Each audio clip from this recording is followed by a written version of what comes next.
prevents teachers from using those devices for instruction, and prohibits electronic testing in those grade levels. Another law, called the Charlie Kirk American Heritage Act, allows but does not require educators to teach about Christianity's influence on American history, including religious references in founding documents and the development of the nation's legal traditions. New health and safety measures will also allow schools to keep epinephrine on hand for students believed to be experiencing a life-threatening allergic reaction. Other legislation expands restrictions on sexual relationships between teachers and students, requires child trafficking awareness instruction, and makes reckless threats of mass violence against certain schools, child care centers, and religious institutions a Class E felony. As families prepare for the new school year, the Tennessee Highway Patrol is also announcing dozens of sobriety and driver license checkpoints throughout August. Troopers will operate checkpoints in urban and rural counties across the state, including Bedford, Cannon, Coffee, Giles, Lawrence, Lincoln, Marshall, Murray, and Williamson County. While Rutherford County checkpoints were not included in the provided schedule, drivers traveling across Middle Tennessee are being reminded to plan ahead. That's all for now. I'm Dalton Barrett, and I'll talk to you later. The Good Neighbor Network, on air and online at WGNSradio.com. Rutherford County's most trusted source for local news. Rutherford weather. Sunshine expected today with a high of 89. Lows level off around 64. Tonight, partly cloudy. I'm meteorologist Jennifer Wojcicki on News Radio WGNS. Currently, it's 70 degrees. This is Pastor Nikki Ajapong, lead pastor of Holy Hill Chapel. Hear our sermons on WGNS Sunday night at 7:30. Our sermons are loaded with the keys of the kingdom. If you don't have the keys, you'll be stranded. Visit holyhillchapeltn.org to hear our podcast. When it comes to your child's health, you want care that's close, convenient, and centered around the needs of your family. At MMC Pediatrics, we're more than just doctors. We're partners in your parenting journey. Here for every growth spurt, for every boo-boo, every fever, and every flu. Our team approach means that your child always sees someone that knows them. We are MMC Pediatrics. We are right beside you every step of the way.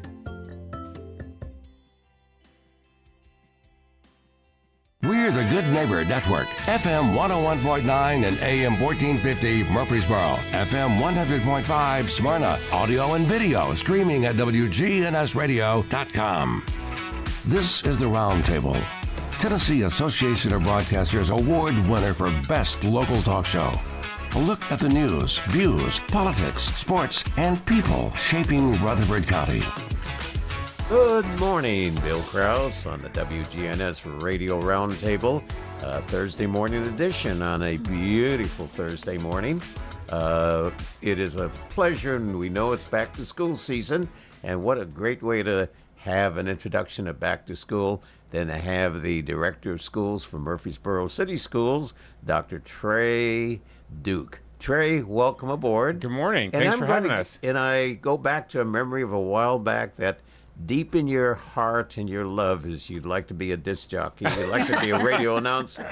So what I'm going to do is give you the opportunity to introduce this very special person sitting to your right and give it as a good rock and roll DJ. That's right. Well, thanks for having us here, and I'm glad to have Lisa Trail, the voice of MCS, and behind the scenes, it makes everything run smoothly for us. So our Director of Communications and Strategic Initiatives, so Lisa, is here, as always, to make sure that I don't say anything I'm not supposed to say, is what I want to make sure. Could I sing a song for Lisa? Go for it. Happy trails for you. Getting back. It's a great theme song. So welcome to 2026-2027 school year. Yeah, it's hard to believe. So give us kind of the highlights. Of course, the normal welcoming and opening events that the district has, to kind of give us an overview of the days and weeks ahead. Well, thanks. We've had a great couple months as we've prepared for this year. It is hard to believe I keep saying 2026, 2027, and that doesn't roll off the tongue. I have to keep checking myself, but here we are. So we are excited to welcome our families back. it's just been a great couple months since we ended last school year. Of course, in June, we had a really robust summer school program with over 1,000 students in our schools all through June during summer school. Hundreds of teachers and bus drivers and school nutrition workers working. We wrapped that up at the end of June. In July, we really turned our focus to teacher professional development. They've been in trainings all summer long, making sure that they're well prepared for the school year. And then tomorrow is the big day, Friday, July 31st. Our teachers are returning to our campus to prepare. So hopefully right now, if they're listening, they're enjoying, they're still in their pajamas, enjoying that extra cup of coffee. Sure. Maybe going to sit by the pool one more day today before they're back tomorrow. But we are thrilled to welcome our teachers back. And then, have you thought tomorrow, welcome them back to wear their pajamas? No. Well, I'll leave that to the principals to decide how they want to do that. But so if principals want to give them that, I'll support that 100%. But we need to phase in slowly, right, and get back into it. So, and then a week from tomorrow, that first Friday in August, we'll be welcoming our 1st through 6th graders back for the first half day, and we're going to hit the ground running, and we are ready, and we are excited to have them all back in our buildings. And enrollment looks like you're projecting a higher number? Yeah, we're really looking at our kindergarten classes. We are expecting a bit of an uptick in kindergarten numbers this year. Registration is still going on, so I'll give our first plug to all of our families out there. If you are a returning family, you were with us last year and you're coming back this year and you have not completed that enrollment verification, please get in and get that completed through our Skyward page. You can go to cityschools.net to access that. And then for our new kindergarten families, make sure you get in and register them. We want to know our kindergarten students who's coming, how many are coming, so we can make sure we are ready for that. So right now, the most important thing for families is get in there and register. Lisa, what's cooking from your world? And again, in the introduction of Lisa, in an earlier time, not that long ago, because we're all young, in an earlier time, Lisa was here at WGNS. That's right. During my college years, I was here for a lot. And you enjoyed it? Of hours. I did. We were still, we were not talk radio at that point. We were oldies. And did you have a favorite that you used to like to play? Wow. I'm going to go with Rockin' Robin. That was my wake up. That was my wake up. So maybe that would be it. So Bart didn't give me a whole lot of choice of what to play. I just did whatever I was told to do. Wow. Because I do a writer's workshop, 2 writers' workshops on weekends. And I had them listen to one of my oldie favorites that I used to play, Save the Last Dance for Me. Oh, there you go. Of course. And they had to write a story about Save the Last Dance for Me. That's a good one. That was one of the first rock and roll songs that had violin background in the early times. It was the introduction. Buddy Holly actually brought in violins after he left the Crickets and was alone. A little bit of old DJ days. There you go. So what does it look like ahead? Well, I will say that this afternoon we're having our first Zoom meeting with our kindergarten parents. So if you do have a child that's coming into kindergarten, that Zoom happens at 4 o'clock. That's correct. And then we have another one at 5. So join us for that. It's just really an introduction to kindergarten, what's going to be happening, what to expect that first week, what to expect by the end of the year. It's just a really nice way of parents knowing what to expect before they ever begin school. What is a very strange thing about that? How many of those Zoom attachments or Zoom involvement may be set up by the child rather than the parent? Yeah, no, most of these are, because these kids are little, so these are parents registering, and we have about 300 already registered to be a part of the program. Again, we want to make sure we're reaching out and making families feel welcome, especially that first introduction to us. We also have open houses on August 5th, so it's Wednesday night at all of the schools. Most of the open houses are for the 1st through 6th grade. Some include kindergarten, and on some schools the kindergarten is the following night. But all of that is on the school website. So if you're going to Bradley, go to the Bradley school website. If you're going to Irma Siegel, the same. It tells you what time and all of that. And then we'll have a different welcoming for the pre-K family. How many schools are in the district? So we have 13 schools. We're spread across 15 campuses. Mitchell-Nilson, of course, has 2 campuses with both the elementary and the primary.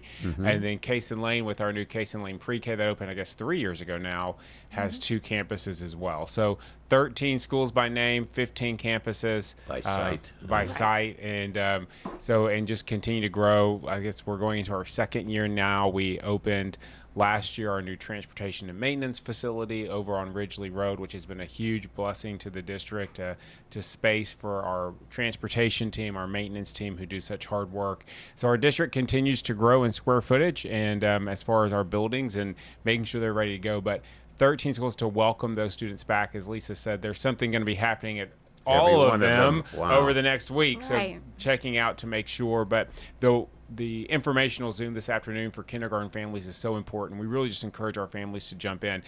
We know it's a transition going to kindergarten, sending your first child to kindergarten, especially if this is your first one, and we want to make sure you're prepared and you're ready to go. And so come and learn more. You'll hear from a kindergarten teacher about what that day looks like, and it's just going to be fantastic. It's too bad you can't offer coffee the first day, that when the mother or the father walks the child in for the first day and the child's got some reservations or fears or uncertainty, so does the parent. Yeah, there's more in the parent than in the child, mostly. Yeah. Usually we find the apprehension and reservation tends to come more from the parent side than the student side, but we're going to take care of them. Those kindergarten teachers are just the best at making students feel welcomed, making it a great day, and having kids want to come back for day 2, which is really important. Any new campuses on the drawing boards? Not right now. We're going to continue to watch. Obviously, the growth on the west side of the town is something, the Veterans Parkway area is something we keep a really close eye on. Salem, of course, is the last campus we opened. It'll have over probably 900 students this year. There's a lot of growth happening there, as well as around the Overall Creek area and in the Scales and Case and Lane area. So that's something we just always have our eye on, and we're going to monitor and watch first and foremost to make sure we're using all of our buildings appropriately, making sure that if we need to do some rezoning, we would do that first, and then move into building if needed. You okay on bus drivers? You know what? We are okay on our bus drivers and all of our support staff. They are just critical to what we do. Sure. Our bus drivers, again, that first face they see every morning for many of our kids. We have over 2,000 students that ride the. I'm sorry, let me try that. 6,000 students that ride the bus. I think. What's the total enrollment that you had last year? So right at 9,000 students. Yeah. And do I recall that this makes you one of the larger districts in Tennessee? So there's always kind of for reference, there's 146 districts in the state of Tennessee, and we are currently ranked around the 20th largest in size as a K6. So if you combined us and Rutherford County, we would be, again, one of the top 3, I believe, in the state. So 2 really large districts right here, but making sure we have those bus drivers is critical. We have those right now. We have a great transportation team, but I said we're always hiring for more. I think we don't have as much turnover in our transportation department. I think that's because of the great staff we have, the camaraderie, the great leadership we have there. But anyone that's interested in working for the school system in a support system, in a support way, even if you don't have a teaching degree, we'd love to talk to you. So whether it's school nutrition, whether it's an EA or an educational assistant, whether it's a bus driver, a maintenance worker, we have plenty of jobs that we'd love to talk to you about. Let's give a shout out to your counterpart at Rutherford County Schools. Yeah. Apparently they're in desperate need to hire new bus drivers. So if anybody wants to be a bus driver and you haven't filled out an application with Murfreesboro City Schools, go to Rutherford County Schools and ask for Dr. Jimmy Sullivan. No, I won't have a bus driver applicant called Jimmy, but they are in great need before school starts next week. And I think one of the things, like Dr. Duke mentioned, our maintenance and our yard crew team, people don't see them, but they are behind the scenes every day, 12 months, making sure that our schools are ready to go. There's a lot of things that go into opening. With us, we don't even close our schools because we have ESP, we have summer school, but they're working around where the students are to make sure everything is prepared. The same goes with our custodial team, but our maintenance guys, I saw them yesterday morning early picking up limbs and getting things ready. There's just a lot of people that make sure that our school runs well. And one of the most interesting things, because even though we're just getting out of a hot temperature series of days, It's always possible in the end of August, early September, to have one more hot spell. Yeah. So I'm assuming that air conditioning units are being checked in all 13 Oh, schools. Yes. Yeah, we are very accustomed to checking our HVACs and our air conditioners to make sure those kids are there. We know that if you're hot, you're not going to learn, and we need you to learn. So our maintenance team just does a great job. And as Lisa said, our buildings really don't close down anymore because of our ESP, our extended school care program. They've been operating all summer long in addition to summer school. So our buildings continue to stay really active places during the summer. So really, as we think about tomorrow, it is the start of a new school year, but it's really more just kind of a turning of a page to the next phase of what we're going to do. I can't go much further without asking, which would be very, very relevant in every school, actually every employer, AI. Yeah. What's the status of AI to Murfreesboro City Schools? Well, again, it's something we're continuing to look at and monitor and just kind of watch. So we've been trying to be as proactive as we can with that, with the emergence of AI and how it's going to change what we want to do, and really be open-minded about it and make sure we're doing it thoughtfully and intentionally. So the last couple of years, we've really focused on AI tools with our teachers, some that may help them with their job performance. This year, we're actually excited. We got a couple new AI programs that we are going to be implementing in the district, specifically in our 5th and 6th grade. We piloted that last year in our ELA classes, saw some really great results. I want to be real clear, and we talk about it. It's something that is intentional, purposeful, and made for our students for the curriculum we're using. So, it's not like we're not putting our students on ChatGPT, we're not putting on OpenAI, but we are utilizing that technology to make really great instructional decisions for students. At the end of the day, the teacher is still the primary instructor in that classroom. She's delivering or he's delivering the instruction. Nothing will replace that. But what AI is allowing us to do in certain programs is to provide better feedback to kids, to make sure that we're being more targeted on the support that they need and help teachers make faster and better instructional decisions, but it's not making the instructional decision for them. Lisa, what would you like to add? He summarized it very well. I think that the most important thing that we can say to parents is it's not what you have at home. Yeah. So our AI is very much has the firewalls, the closed AI type programming, and it's hard to understand that if you're used to using the Chat GPTs and all of that. But so it is very intentional, and that's the best we can say. How are you encouraging, and you do a great job every year in this parent involvement? Parent involvement. How are you encouraging it? And so we have Parent University programs throughout the year, and that is led by our community outreach person, Jennifer Lowe. We're really intentional on trying to make sure it's programming that the parents will be able to take to understand what's going on in the classroom and become, as always, that child's first teacher. So some of the programs coming up, again, tonight is our kindergarten Zoom meetings. We also have one for our special ed programming. I have notes. Oh, absolutely. Hold on one I second. saw the whole Yeah, stats. let me. So we have mobile device safety, which is a really good program. We did it last year and had so much feedback that parents were wanting us to do that again. We have positive parenting workshops. We have workshops for those young children or parents of the young children, helping your high achieving child. So a lot of times that deals you with a different set of circumstances when you have that gifted child or that really high achieving child, and they do a great job of trying to help parents understand where that brain is going and how to help calm and those nuances. Every child presents different nuances. So all of the parent universities come from feedback that we hear from parents, and we want to make sure that they do feel involved in our schools and that they always feel like they are their child's first teacher. That if there's something that they're not understanding, we can come in and help them. And it's a partnership. And at the end of the day, we know that I always tell people we love the students that we teach. We love the students that we have the privilege to serve, but no one loves and cares for those students more than the parents do. Yes. And so we want to partner with them to make sure that they feel they have equipped to handle the challenges that their individual family might be facing. And so we really appreciate the parent university model. It gives parents choice, wide range of topics. Jennifer does a great job leading that program. But at the end of the day, parent involvement is to what extent can that parent be involved, then we want you to be involved. Right. So most of our schools have PTOs. Most of our schools have parent groups that are help supporting that. And then every school has a different kind of model they follow as about what that looks like. So for some, it may be just being in contact with the teacher every day and keeping that strong two-way communication with the classroom teacher. That's the parent involvement. That's critically important. Checking that backpack every day, making sure you know what's coming home, making sure you stay involved. For other parents, it may be volunteering at the school or being a PTO officer. So there's a wide range of that. I always tell parents, I'm a working father, my wife's a working mother, we're two working family household. And so for us, going and volunteering at the school isn't really feasible for our schedule every week.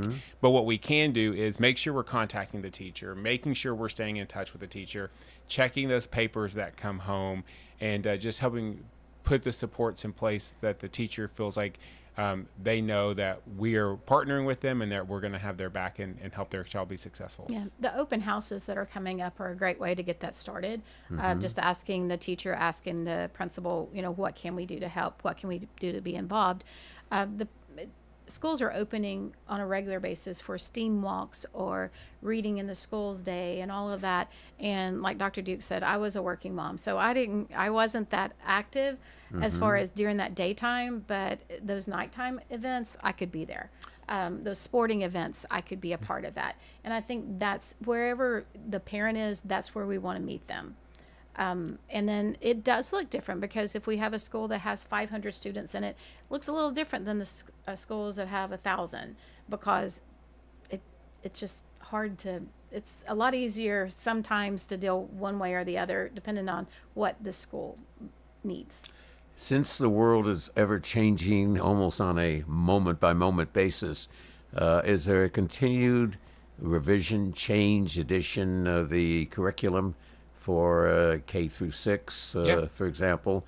And besides the whole subject of AI, what other things? Is it more computer acclimated? Is it more globally question involved as far as issues and what have you? What are some of the things that are keeping your graduates from your wonderful district contemporary on issues and problems? Yeah, so we're always looking at our materials and our resources. Of course, the standards are set by the state of Tennessee. This is what needs to be taught in every grade level. That's revised, I think, every 6 years. Not right in front of me. They revise those, and then same thing with the curriculum. The State Board of Education says here's the appropriate, and here are curriculum that's been vetted that the state has approved, and then our board and our instructional team looks at those individually. We get input from teachers first and foremost, administrators, and then parents have the right to review all those curriculum materials before we make a decision about what we're going to adopt and use in our classroom. So it's never stagnant. Of course, we don't change it every year. We keep them on those cycles so that our teachers know how to use them and our teachers can use them effectively. But we are always updating that and looking at it. Of course, computer science continues to be something that's important and that we are teaching our students. Not only are we embedding that into the instruction in the classroom, but whether it's through our robotics clubs, which we have a really robust robotics club program in ESP, and through our ESP program and in our school day, or other types of programs and clubs to keep students on the forefront of what they're going to encounter and what they're going to see. As far as technology, I think there's kind of a lot of conversation right now about what is the role of technology in the classroom. Again, our model in Murfreesboro City Schools continues to be that it's the teacher that stands in front of them that is that primary mode of instruction. Our board actually just passed a new policy last week around technology use in the classroom. Again, just kind of re-emphasizing our commitment that when we use technology in the classroom, it is to support students instructionally, to make sure that it's benefiting the curriculum and that it's very intentional. We don't want to put kids on computers just to put them on the computers because they're there and they're cool and they're fun. We have a very clear instructional purpose for that. And cell phones? Yeah, so cell phones, we do not have cell phones in the schools. Many of some of our students may keep some in their backpacks for those car rides home or those bus rides home. But right now our policy is that those cell phones are put away during the school day. Again, I keep in mind it can be very distracting. Oh, sure. For adults. And I say if it's distracting for adults, it's distracting for students as well. So those cell phones are put away during the day. So the first week of school, there's got to be a withdrawal issue on the part of the students since all summer long. Boop, boop, boop, boop, boop. Hopefully not. Yeah, hopefully they've gotten some good exposure with their friends during the summer. But it's a great time to get them back with students in a really strong routine. And as a parent myself, again, I just love the routine of a school year. Love summertime. Never want to take it away. But it's nice this time of year after a few months off to get back into some routine. And you begin to think we're starting to head toward Christmas. That's right. And Halloween and Thanksgiving. Yeah, this first semester goes by pretty fast, and so I'd say we'll turn around. It'll be Labor Day, and then once that hits, it's just that you're on your way. Quick sprint. Test scores? Yeah, we're feeling really great. We got some initial test scores that have come out, and we will continue to see that kind of trickle out through the now till the end of the semester as the state releases those. Really excited about our math scores. Are showing the highest math scores we've had since coming out of COVID. Increase again. Continue to maintain that proficiency in our reading scores. Had a lot of success with our English language learners. So there's a lot of good stuff coming out, and we're just going to continue to build on that. Lisa, how about your notes? Anything you'd like to throw in at this point? No, I'm just admiring your stack. I'm just sitting here listening and learning as I go as well. So, no, I think that the main thing that we're concentrating on in the next 2 weeks is really just getting those children back in those classrooms. And I know Dr. Duke said earlier that registration is vital for us. So I want to reemphasize that if your child came to school with us last year and is coming back, we just need to know that. There are a few forms you need to fill out.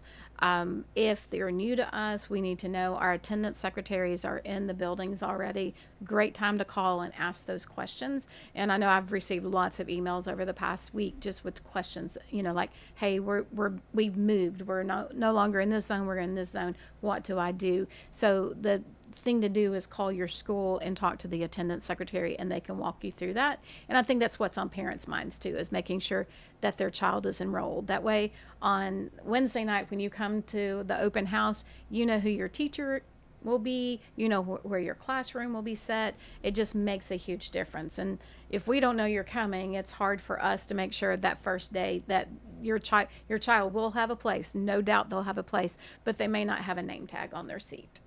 That kind of stuff. We want them. Yeah, and it'll also help make sure that we get them on the right bus for that first day. If they're a bus rider, make sure they're ready to eat. We do continue this year. We'll once again offer free breakfast and free lunch for every child in every one of our schools. Wow. So that's a great benefit to our families. Again, regardless of income level, if you're a Murfreesboro City School student, you're eligible for free breakfast and lunch every day. But tell parents, as again, they may like some of those extra kind of cookies and things that they can buy, so they do have to put money in their account for that. But for our standard breakfast and lunch, it's free. So again, registering will make sure they're connected to the right bus. They're in there to make sure they get fed on that first day, and it's going to be just fantastic. And transportation is important. So if you are planning on that bus being the transportation source for your child, you need to register now. After school begins, it takes a couple of days to get your child on the right bus and the right route. So you can't call on Monday and say, Monday afternoon, put my child on this bus. They do have to be in this system. So now's a good time to be calling transportation or emailing them to make sure that you're registered as well.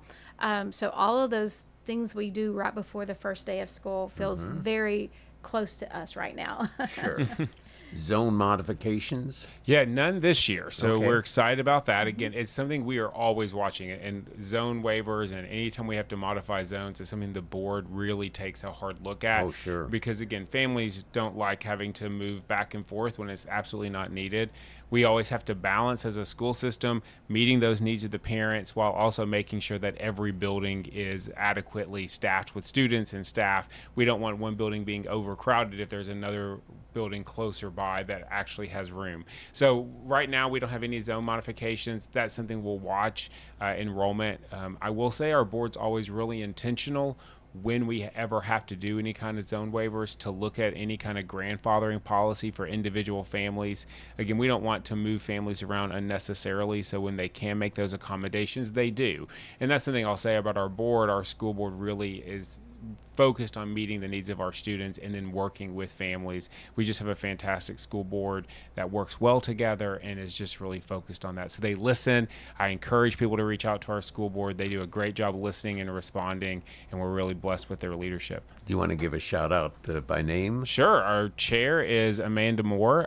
She has been with us. I think she's on her second or third term. Our vice chair is Mr. Butch Campbell. We also have Mr. Jimmy Richardson, who just had a new addition to his family. Wow. Mr. David Settles, Miss Barbara Long, Miss Karen Dodd, and Miss Jeanette Price. And didn't we have your vice chair on the air a while back? Mr. Campbell, he's great. Yeah, he might be listening right now. He might be listening right now. Hello, Mr. Campbell. He's a big supporter of WGNS, so and of the school system, so we appreciate him. And if you're looking around the, as you're looking at our council, you'll also see Mr. Bill Shacklett. He serves as our school board liaison for the city council. Yeah. Does he take pictures for you? He does help us. Yeah, he does. Absolutely. Great supporter. Mm-hmm. We'll be right back after these words from our sponsor.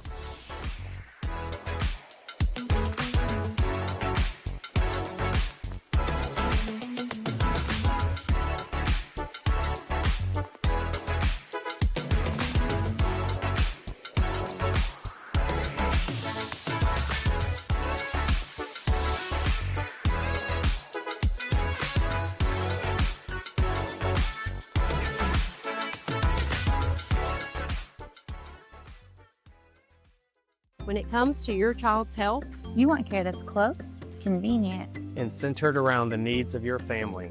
At MMC Pediatrics, we're more than just doctors.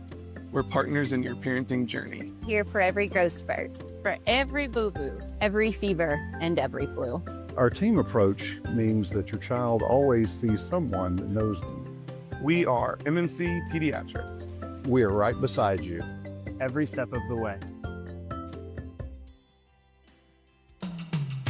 Turn to Turner Security. Hey, it's Brian, and we've relied on Turner Security for systems here at WGNS and Big GTV for many years. Their advanced security solutions with real-time monitoring and automation keep us safe.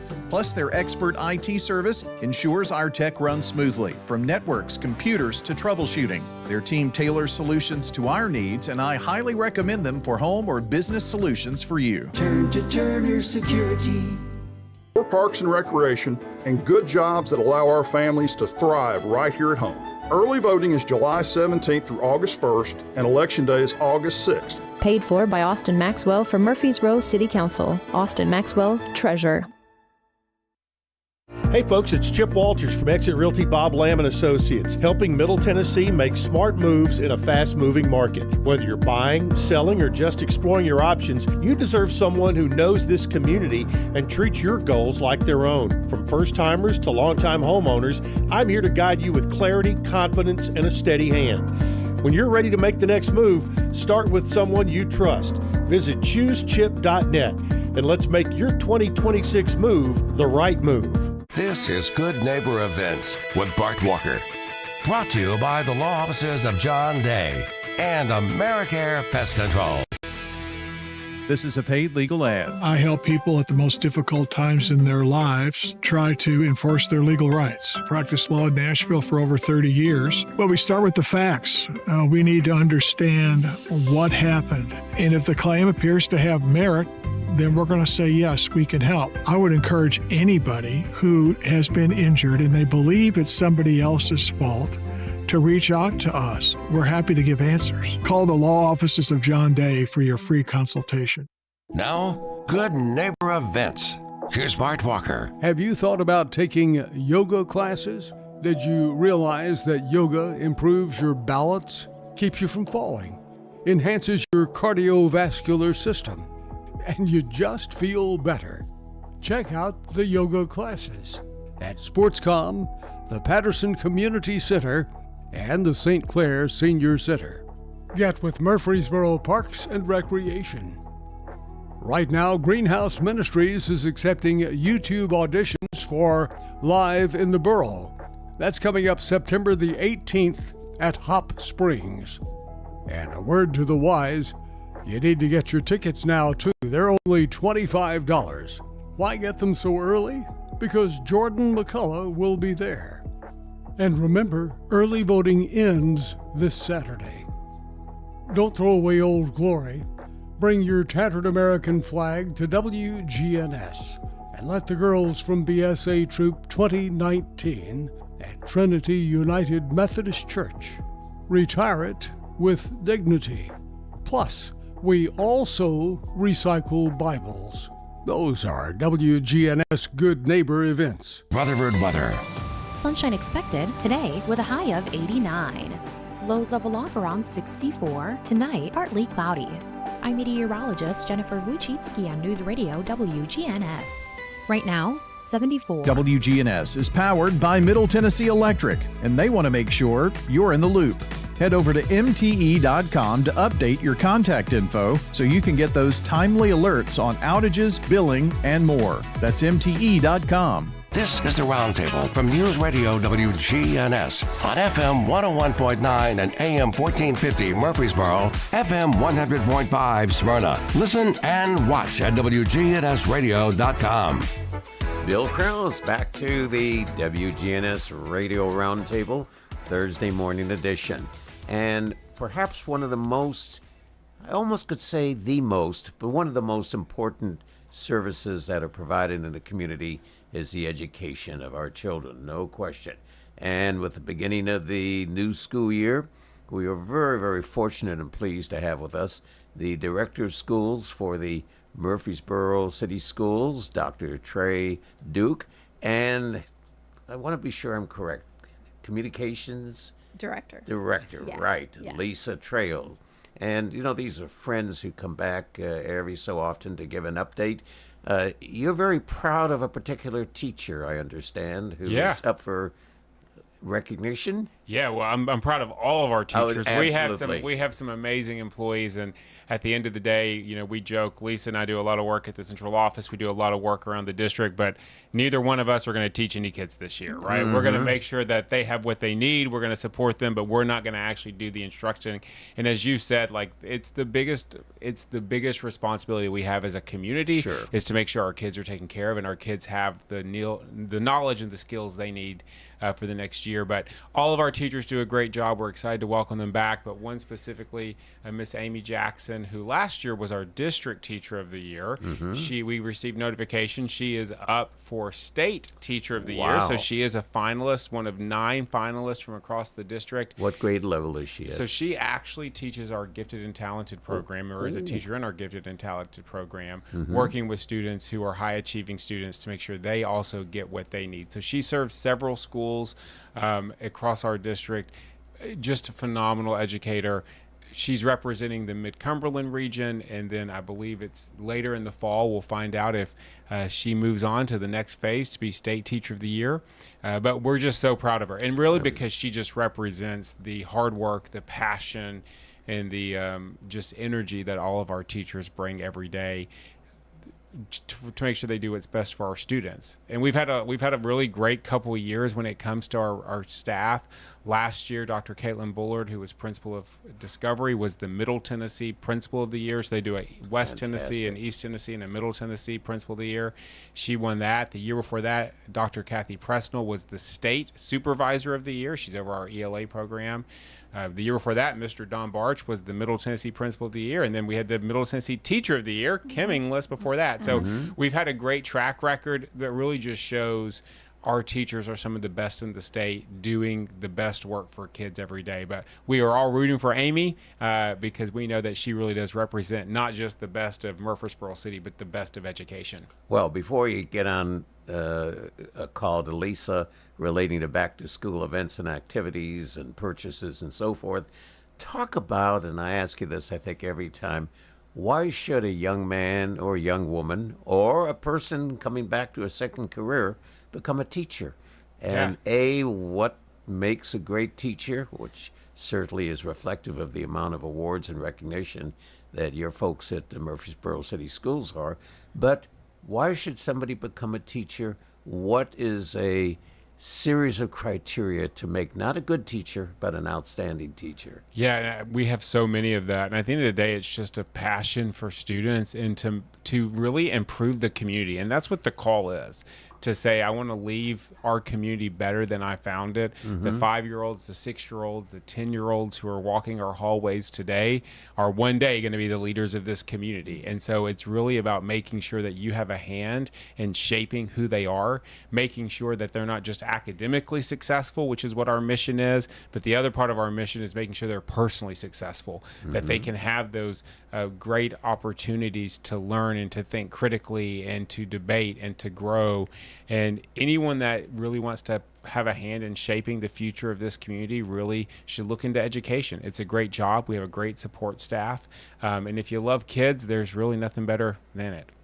Well, the teacher that sees a child, no matter what age bracket, get the concept, suddenly they're able to see why is 2 + 2 = 4. And when they see the light go on in the eyes of the student, that's undescribable. Well, and it's really a legacy building thing. I still think about the teachers I had many years ago, and I'll tell stories to my boys who are now in high school about the teachers I had, to hear my boys talk about the teachers they had. So you're really shaping not just a child, but you're leaving an imprint on them. And it's just a fantastic profession to get in there and make sure that our city stays strong, our community stays strong, and that every child that we encounter has an opportunity to be a better version of themselves. Do you have an opportunity, which I'm sure you do, to track some of the successes that graduated from your program and into a mid-level school? Do you track some of the folks? Sure. Well, we have a really rich history here in Murfreesboro City Schools, and so I think back to a lot of our community leaders that went through our school system. We talked about Mr. Campbell.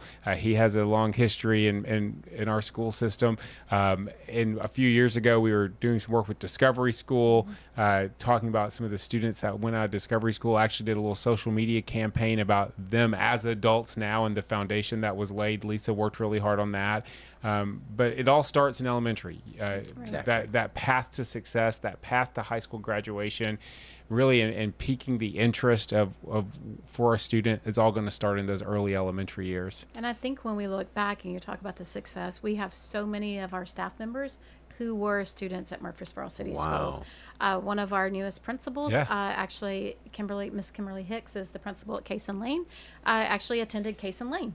And so I think that's some of the strongest successes that we can look at, is say that someone gave them a passion for education early on, and now they've come back and they're teaching with us. And we have so many of that, like where you see, oh, you went to Mitchell Nielsen, oh, you went to Hobgood, oh, you went to Black Fox. And so I think that's just a strong legacy. But you're right, you look at Mr. Shacklet, who serves as our board liaison. He went to Hobgood, I think is his. Doug Young, who served us so long in the city, was also one of those Hobgood kids. And then when they have those reunions, just to see people coming back and saying, oh yeah, this was my school when this and that. And so we do have that rich legacy. I recall last time you visited us, you did make reference to a number of teachers who have accrued many years of service. Yeah. And do you recall not necessarily names, but length of time that some of the folks have been with you? Yeah, we had our annual retirement celebration at the end of the year, and we had teachers with close to 40 years of experience with us. And as Lisa said, that longevity in the system is really what makes us strong. She talked about Miss Hicks, who was a student at Cason Lane, became the assistant principal at Cason Lane, now the principal. Same can be said for Miss Quinina Bell, who's our principal at Hobgood. She was a student at Hobgood, a teacher at Hobgood, now the administrator at Hobgood. We also have principals and assistant principals who started in our extended school care program, which is just something we're so proud of, which really gives students at the college age or young careers a chance to start working with students. And we often see that they stay with us, they move into the classroom and move into leadership roles. And that's just really exciting.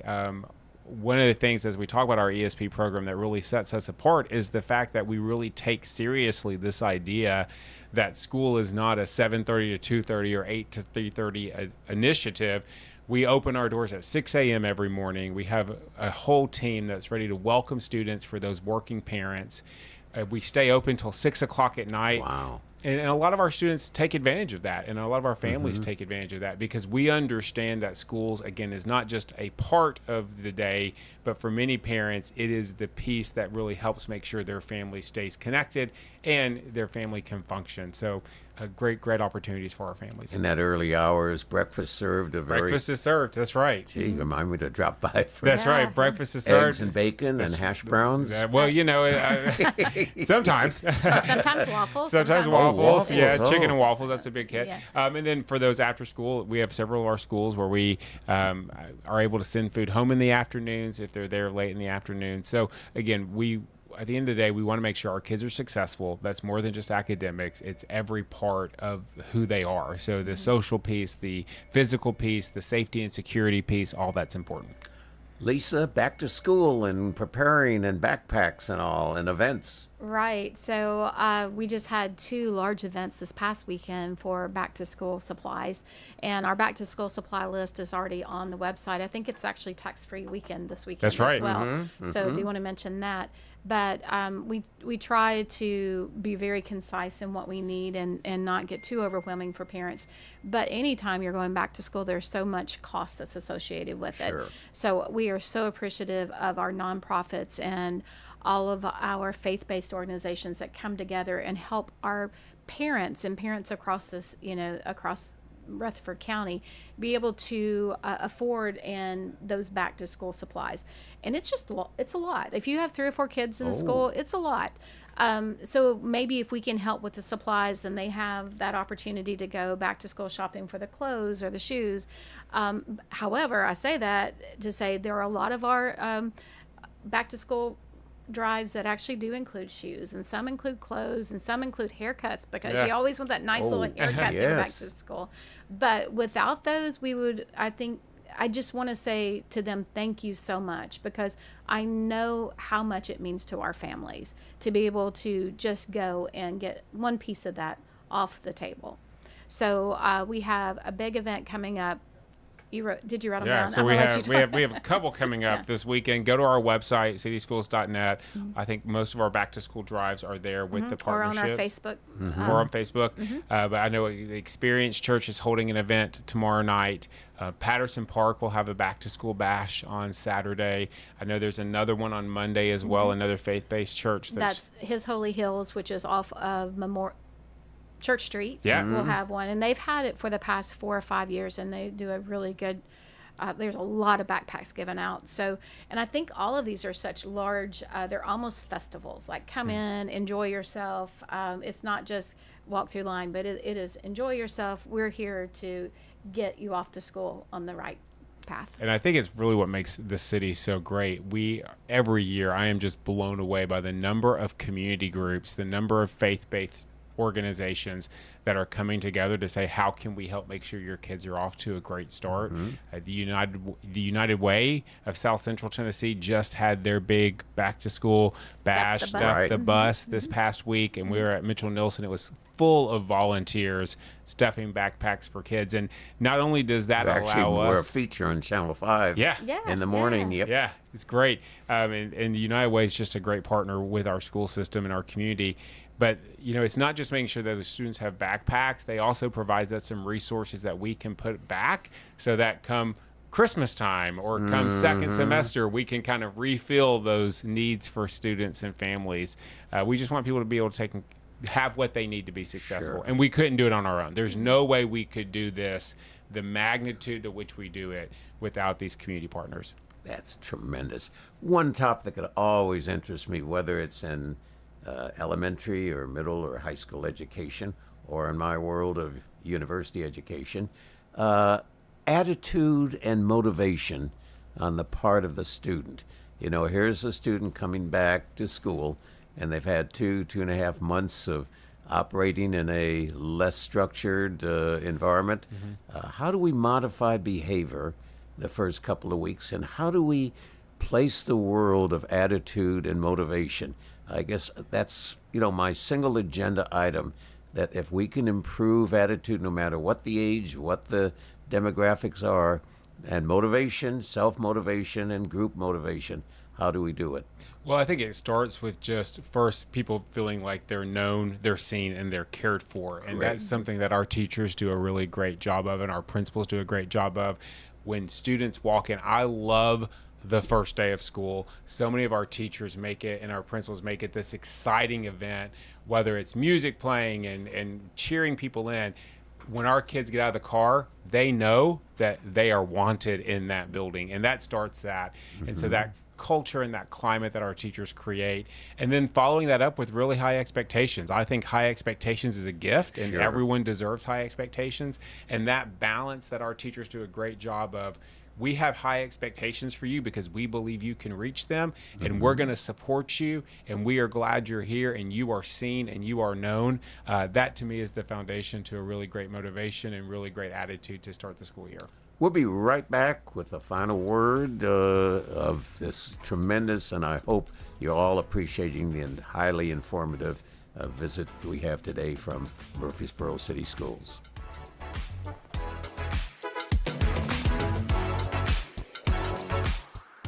When it comes to your child's health, you want care that's close, convenient, and centered around the needs of your family. At MMC Pediatrics, we're more than just doctors. We're partners in your parenting journey. Here for every growth spurt, for every boo-boo, every fever, and every flu. Our team approach means that your child always sees someone that knows them. We are MMC Pediatrics. We are right beside you. Every step of the way.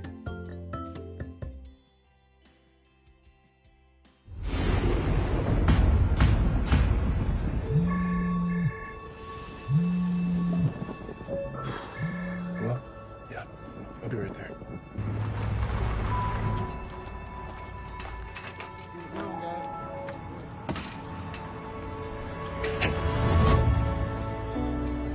It takes all of us to power a community, both in plain sight and behind the scenes. Middle Tennessee Electric, bringing good energy. What's the location of your emergency? I think my kid OD'd. Hi, I'm Craig Harris. I'm County Commissioner of Rutherford County. One of the reasons I ran for office is because I wanted to bring awareness to the opioid epidemic that's impacting our county. To stop providing this epidemic with people as we educate. We have a lot to do, and we have to come together as a community because this problem's not going away.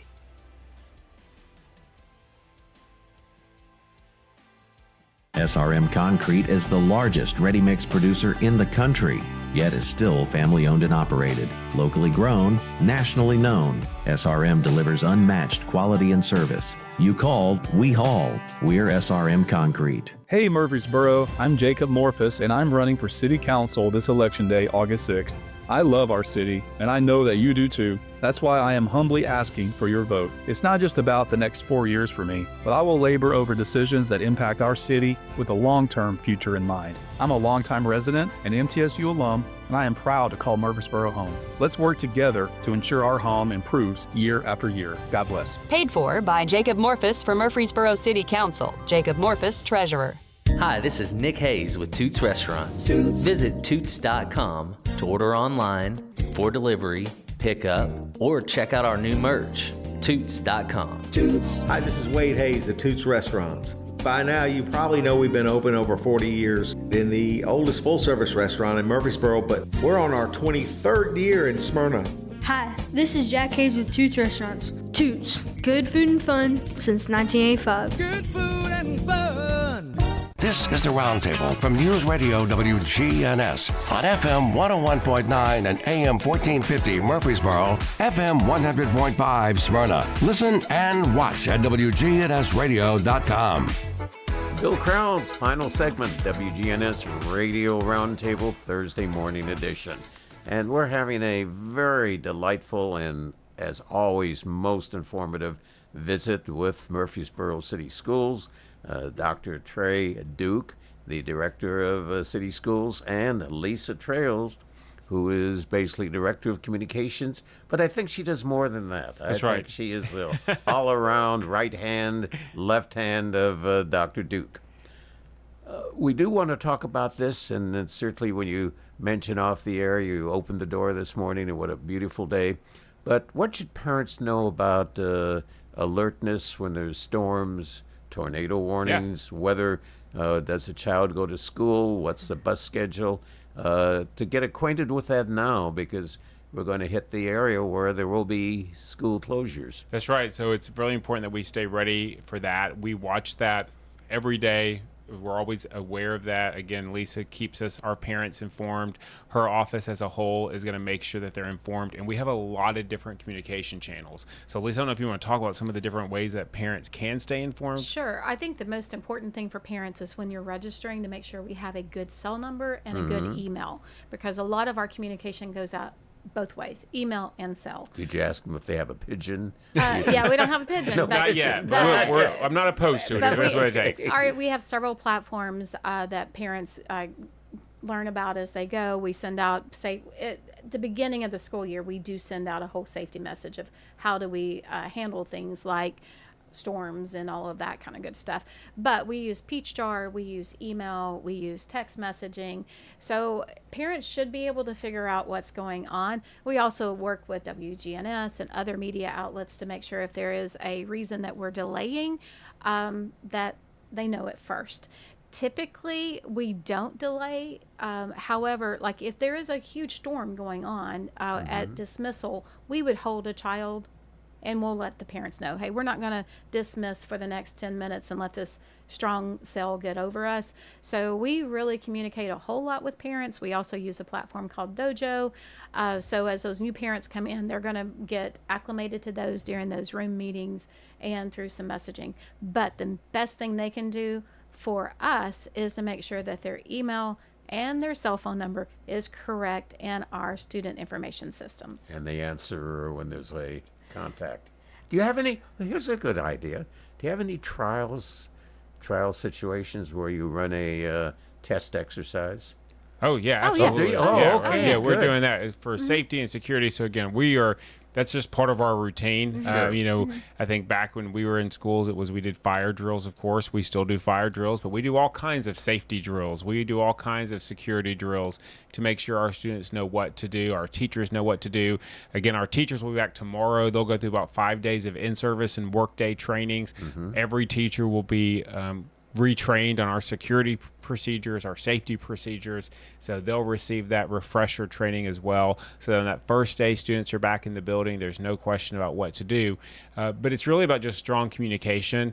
We want parents to know. So whether it's through our email system, our text message system, our phone call system, our social media system, our websites. Again, Lisa's team does a great job of getting that information out so families know what to do. I know sometimes when it comes to emergency situations or things that are outside of our control, I just always tell our parents, we want to get your students back to you as quickly and as safely as possible, but at the same time, we want to do our due diligence of making sure every student's accounted for, and sometimes we slow down to go fast, and so just always be patient with us and look for those communication channels. Do I recall this conversation from an earlier visit?